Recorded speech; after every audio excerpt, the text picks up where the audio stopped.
Ahí estamos, listo. Saludos, ¿cómo estamos? Pues ya es 2020, estamos en febrero.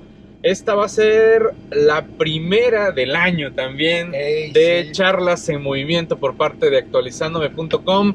Y tengo aquí conmigo, como pueden observarlo, a un excelente colega y amigo también. Gracias, Miguel. El buen licenciado Pablo Noé Pozos Melo. En efecto. Especialista en materia penal. Ya ustedes han tenido oportunidad de escucharlo en varias charlas para Actualizándome, desde luego famoso como Viernesito de Jurisprudencia, que nos comparte de todo. Sobre todo yo estoy aprendiendo mucho de él, porque de repente pone unos memes que me ponen así como que, caray, ¿qué me quisieron decir aquí, no?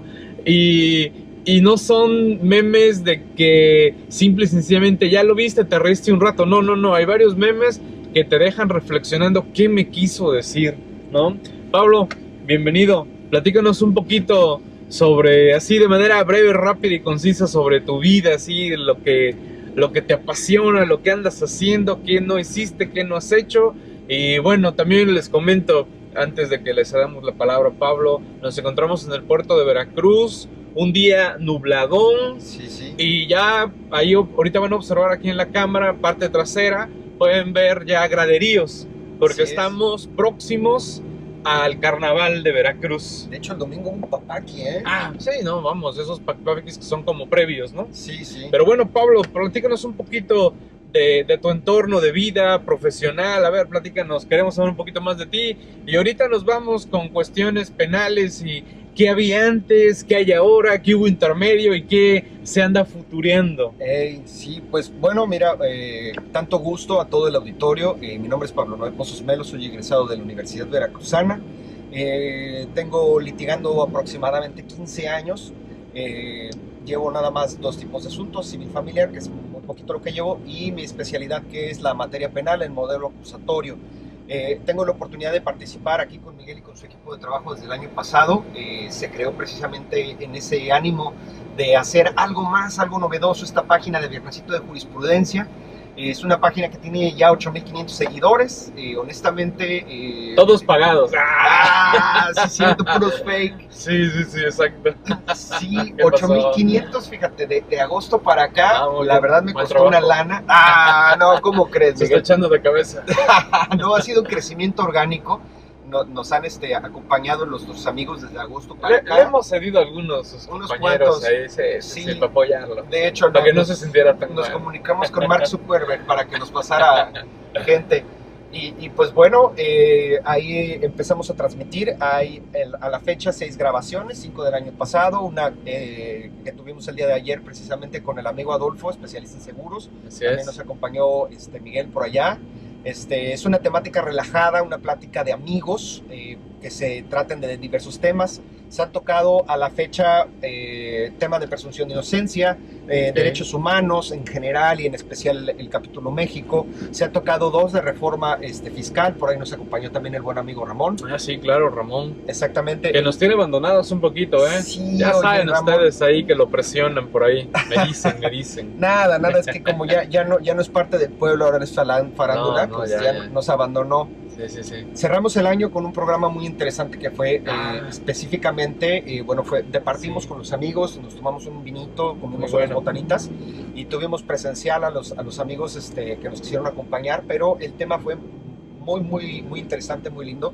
Fue sobre una jurisprudencia que se llama Fecha Cierta, y bueno, el día de ayer ya con Adolfo, relativo a los temas de seguros, ¿no? Y los invito a que formen parte de esa comunidad de Viernesito de Jurisprudencia. Digo, sí son memes, 98% memes, pero también hay cuestiones interesantes. Por ahí hay 2 opiniones o 3 de su servidor por escrito. También se hace la propaganda de la revista. Claro, así es. También Pablo nos ha estado apoyando en varios ya artículos para la revista Actualizándome, y desde luego, gracias a esa gran labor que está haciendo Pablo, lo hemos sumado al gran equipo del Consejo Editorial de la revista Actualizándome. Gracias, Pablo. Sé que con tu labor nos estás aportando en esta materia penal que, no sé si decirlo, triste o afortunadamente, pero cada uno tendrá su forma de verlo. Pues la materia penal, pues, vinculada a la materia fiscal, que es la nuestra, pues cada vez más se tienen que hermanar, ¿no? En efecto. Tristemente o afortunadamente, como lo quieran ver, ¿no? Pues es una tendencia de todas las materias, de ir necesitando ya un especialista, así como ahora se requiere tener, por ejemplo, abogados que estén dando asesorías continuamente a las empresas, vamos a decirlo en materia, por ejemplo, laboral, que tengas un abogado de planta, el cual te esté dando no nada más el consejo de cómo hacer tus contratos de prestaciones de servicios, sino la toma de decisiones al momento. Y bueno, en este orden de ideas, estos cambios penales que han habido han sido pues motivo para requerir tener a un penalista que esté dando también consejería continua, digo, independientemente para las cuestiones que salen ordinariamente, pues un robo, algunas lesiones, o por ejemplo que lleguen a haber afectaciones pues por el medio ambiente, ¿no? Que algún letrero se caiga, le caiga encima un carro, todo eso lo puede ver el abogado penalista, pero ahora nuestro gobierno ha tenido a bien hacer reformas trascendentales que se proyectaron, si no me equivoco, en noviembre, y que salieron ya precisamente en vigencia el día 1 de enero. Estas reformas son particulares, definitivamente coincido con lo que ya hemos platicado muchas veces antes contigo, con Pablo, con Ramón. El derecho fiscal es un derecho de excepción. Por ejemplo, en materia penal se requieren ciertas características específicas que no están en otro orden del derecho. Por ejemplo, para otorgar el perdón judicial, para poder llegar a un arreglo, para poder buscar un procedimiento abreviado, se requiere específicamente que participe el SAT, y es cuestión de que no es así en otros delitos, ¿no? El ciudadano que sufre el detrimento lo único que puede hacer es oponerse en casos especiales, pero en el caso de la materia fiscal sí se requiere la aceptación plena por parte del SAT y, por ejemplo, reparar el daño. Y reparar el daño a veces puede ascender a sumas bastante importantes. Entonces no... Que precisamente ahí hay que distinguir, ¿no? Una cosa es el crédito fiscal que le debas a la autoridad y otra cosa sería el daño. Así es, sí. Que es ahí donde a veces se confunden, ¿no? Yo puedo decir, ok, le debo 10 millones de pesos al SAT, se los pago, pero tristemente allí incurriste en el delito. En efecto. Y aunque estés pagando el crédito. En efecto. La reparación del daño es una figura que está dentro del derecho penal, muy antigua, y básicamente es que la persona que ha sufrido un detrimento o el ente particular que ha sufrido el detrimento reciba un pago completo o la remuneración física de lo mismo. Por ejemplo, digamos, si a ti te roban un carro y hay manera de devolvértelo físicamente, pues se te devuelve. Si no hay manera de devolvértelo físicamente, pues te tienen que pagar. Muy fácil también de verlo, digamos, en las lesiones. Si alguien te pega, bueno, te inflama el ojo, no es algo grave, entonces te pagan las consultas médicas, te pagan las terapias que sean necesarias hasta que tu cuerpo esté totalmente sano. Entonces, en el caso del carro, bueno, es un objeto fungible, lo podemos cambiar A por B y no hay ningún inconveniente, pero en el caso 2, que sería el de las lesiones, pues no podemos cambiar el ojo, no podemos cambiar la piel, no podemos cambiar la persona. Lo que tenemos que hacer es buscar que la persona sea resarcida. En el caso fiscal, tendríamos que tomar en cuenta las multas, los recargos, las actualizaciones y el propio crédito fiscal, además de una probable pago de indemnización para el Estado. Entonces sí se vuelven conteos excesivos, Miguel. Impagables en ocasiones. En efecto. Y pues bueno, en generalidades, como tú me comentabas, en nuestro país tenemos actualmente un sistema que se llama acusatorio y adversarial. Acusatorio viene de que se le es llamada a la persona para hacerle saber por lo cual está siendo procesada. Adversarial quiere decir que tú pones en contradicción a las partes y a las pruebas y sustentas los dichos con pruebas. Entonces, el sistema acusatorio, a diferencia de un sistema inquisitivo, se basa en la presunción de inocencia. La presunción de inocencia, les invito a que vean mi programa, es un concepto poliédrico, no voy a tocar demasiado el fondo, pero básicamente... Ahí está en Viernesito, chéquenlo en Facebook, por favor, ahí tienen los programas que más o menos se han extendido de como de una hora y media. Sí, el más largo fue hasta de 2 horas y media, pero bueno, es que era una convivencia, el de diciembre. Bueno, sí, ya diciembre, es exacto, ya fue caso extraordinario. Exacto. Regresando al tema, te decía yo, la presunción de inocencia es concepto que tiene muchas aristas y que es importante solo para este caso que lo dejemos en el aspecto de que la persona no puede ser tomada como culpable hasta que no se demuestre lo contrario por una sentencia firme. Entonces, en el sistema inquisitivo que teníamos anteriormente, donde, bueno, todos lo conocían, ¿no? Que ibas con tus escrititos, siempre todo por papeles, y bueno, las audiencias, lo mínimo era que estaba parado ahí el procesado, se hacían algunas preguntas a los peritos y eso era todo. Entonces, en ese modelo anterior, la base era que tú eras responsable del hecho que se te estaba achacando, que se te estaba reprochando, hasta que no demostraras que eras inocente. Eso es un sistema inquisitivo, donde la persona tiene la carga de la prueba. Migramos a partir del nuevo paradigma del proceso penal en el 2008 y con posteriores reformas, incluyendo la gran reforma en derechos humanos del año 2011, que también tiene una trascendencia penal. Migramos a un sistema acusatorio en el cual, bueno, adversarial, y en el cual el proceso es mucho más dinámico, es mucho más efectivo. Hay ciertas críticas que dicen que el modelo, pues, que no ha funcionado, que va muy lento, pero bueno, hay que partir de dónde no ha funcionado. No ha funcionado no porque realmente por sí mismo... ¿Un coctelito? Un coctelito, no, mira, ¿sabes qué? Mejor un cafecito. Ahorita por la mañana. Un cafecito. Sí, ahorita les decía que, interrumpiendo tantito, que Pablo, estamos en esto que es el bulevar. Ya pueden observar aquí en el fondo todo lo que es el graderío. Están pues las instalaciones, la gente instalando. Si andan en esta zona previo al carnaval, por favor, eviten andar en el bulevar, y si anden con mucha precaución, porque hay trabajadores, hay, por ejemplo, ahorita carros que se meten aquí en medio de las gradas porque pues quieren pasar a otro lado. La gente pues también ofreciendo que los de los restaurantes, si hay que irse con cuidado, porque ha habido varios accidentes de noche también, cuando no iluminan de manera correcta esto. Hay gente que se ha ido a incrustar a las gradas. Eso sí, una vez que ya se dan los desfiles del carnaval, esta zona se cierra totalmente a los vehículos desde varias cuadras atrás, y provoca un pequeño caos en Veracruz. Generalmente, a mí en lo personal, ya pasó mi época de andar en esto. Recordaré allá cuando era yo así un chamaquito de este vuelo, que pues era la emoción, ¿no?, de venir al carnaval. Y aparte eran otras épocas de menos inseguridad, no tanta violencia como tristemente ahora se puede prestar este tipo de fiestas. Y había otro concepto. Honestamente, el carnaval ha migrado de ser una fiesta familiar, incluso en la noche, a ser ya una fiesta más de adultos y con otras intenciones. Y bueno, pues es la evolución, ¿no?, que ha tenido esto.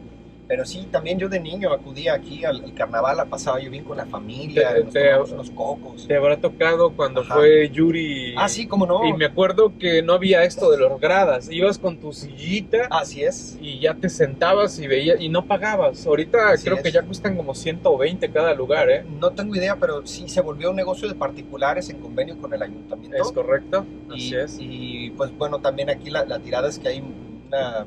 ¿cómo decirlo?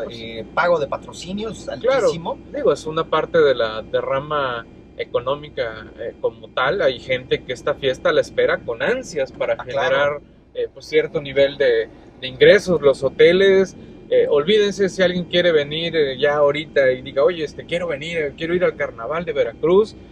Olvídense, no van a encontrar hoteles tan sencillamente en la zona. Tendrán que irse a los alrededores, más para Boca del Río, y casi puebleando alrededor ya de la zona Veracruz, Boca del Río, o si no, de plano, buscarse un motel.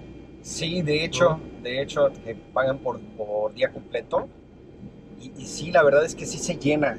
Honestamente, la ciudad se vuelve otra. Es un pequeño caos. La oficina la tenemos muy cerca de esta zona, y pues cerramos prácticamente las puertas y todo, y que toquen timbercito y se ve quién es y punto, ¿no? Porque sí, tristemente la inseguridad de nuestro país. Pero bueno, regresamos a los esquemas que nos comentas del sistema penal. Sí, regresando, Miguel, te decía yo que ahora tenemos esta cuestión de la presunción de inocencia. Entonces, si no me equivoco, es el artículo 13 del Código Nacional de Procedimientos Penales, y en relación al artículo 20 constitucional, nos dice muy claramente que quien tiene la carga de la prueba de demostrar la culpabilidad o no es la Fiscalía.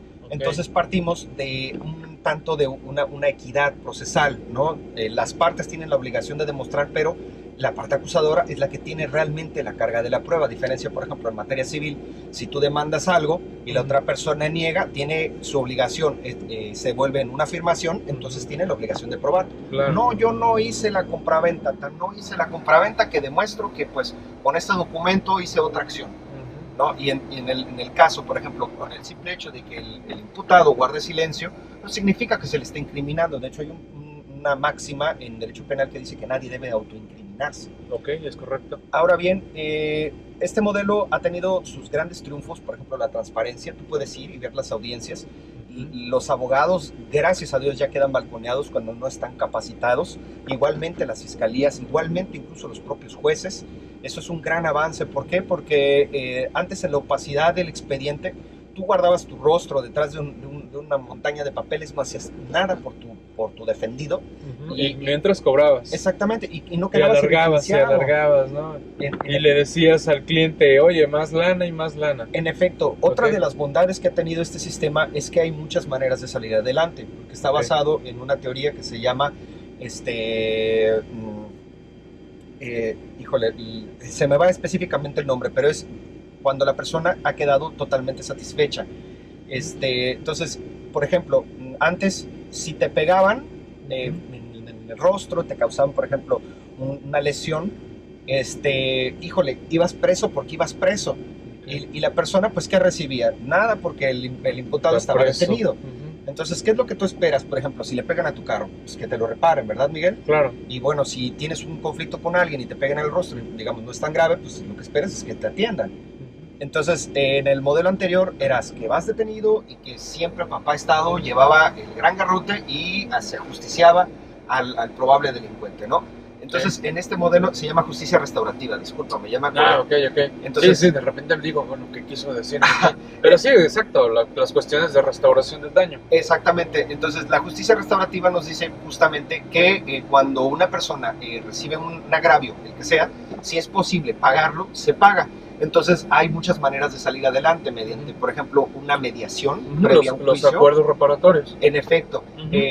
Ahora, por ejemplo, tuve la oportunidad de terminar un asunto que los abogados lo estaban llevando directamente a juicio, pero había manera de llegar a un trato. Llegué a un trato entre las partes, tuve que mediar con la persona ofendida, con mucho tacto, con mucho actitud humana, Claro. y buscar el mejor arreglo para mi representado, que era el imputado.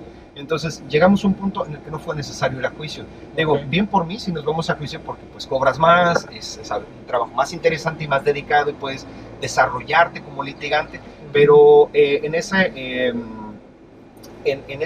procuración de dar un buen servicio y de ser humano y de ser un buen profesionista, pues lo mejor era llegar a un arreglo para el cliente, y eso es a lo que llegué.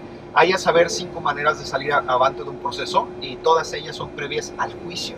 Es decir, hay 2 partes, una etapa inicial que se divide en 2, en la investigación, y la etapa intermedia, que es una investigación ya judicializada, y ya la etapa de juicio por sí misma. Entonces, en esas 2 grandes etapas, en la etapa 1, ahí es donde puedes salir adelante, y hay muchísimas maneras. Otro asunto, por ejemplo, que he estado llevando, de un robo calificado, la persona de todas maneras iba a estar presa. Entonces, a diferencia de uno me fui por un convenio, van a pagar y cada quien en su casa. El otro, la persona, bueno, sí cometió el hecho, está confesa, y lo que vamos a buscar es que le den una pena menor. ¿Por qué? Porque el derecho penal no es un medio preventivo del delito, Miguel. Eso quisiera dejarlo bien en claro para los amigos que nos están viendo. El derecho penal es la consecuencia. Lo que debe de privar en un Estado, y ese es el graso error de esta propuesta de la que veníamos hablando desde antes de la grabación, ¿te acordarás? Ahorita nos platicarás un poquito precisamente de esta propuesta que fue señalado por el senador Monreal. En efecto, sí. Y que pues empezó a ser muy criticada, y que vamos, ustedes pueden encontrar igualmente varios comentarios de los compañeros en la materia penal, en la que pues criticaron duramente pues un retroceso, ¿no? Total. En donde prácticamente estarían tirando a la basura lo que se ha avanzado. Sí, exactamente. Por ejemplo, Alemania está haciendo crítica a su modelo que tiene actualmente, pero ese modelo tiene 30 años, Miguel. 30 años, entonces las primeras críticas conscientes, serias y directas, profundas, son 30 años después.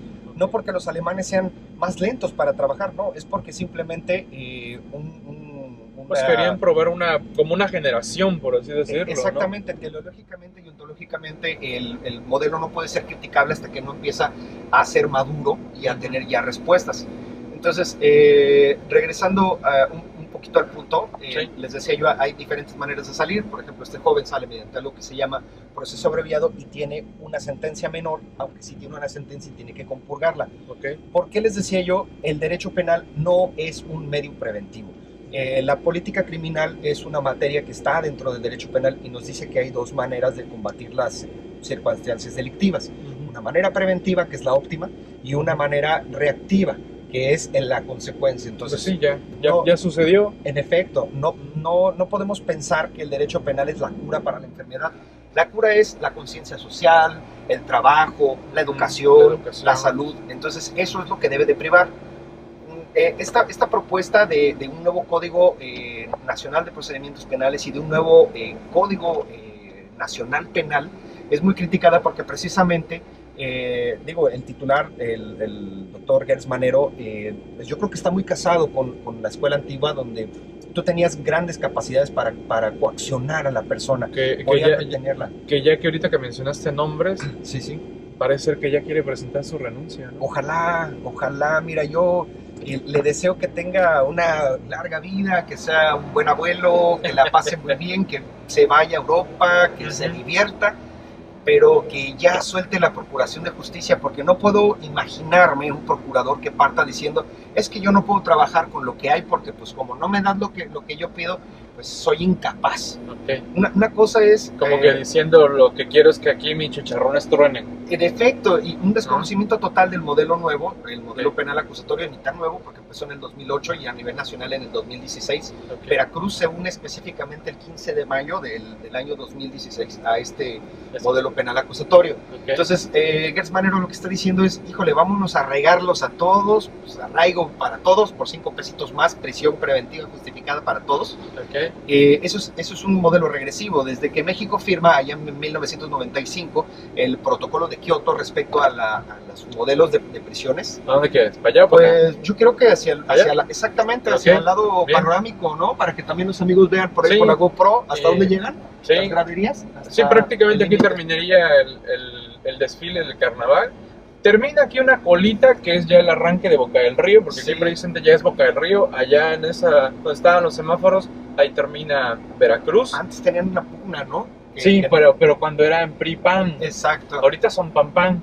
Pues aunque el estado es morenón. Sí. Pero bueno, seguimos este rumbo y adelante. Regresando al tema, les decía yo, Gers Manero propone este nuevo código, tanto penal, y yo estoy de acuerdo que tengamos un código nacional penal, así como tendremos un código nacional de procedimientos penales por una razón. Okay. Las actitudes delictivas son las mismas y las sanciones deben de ser similares. Deberían. Ahora, esto por ejemplo que estaba proponiendo que se cambie la concepción del feminicidio por homicidio de mujeres, la verdad es que es atroz, es definitivamente atroz. Se le olvida aquí a nuestro querido procurador de justicia, que bueno, debe de ser él una eminencia, pero de otros tiempos, vamos a decirlo así, vamos a situarlo mental y emocionalmente en otras épocas, con respeto. Claro.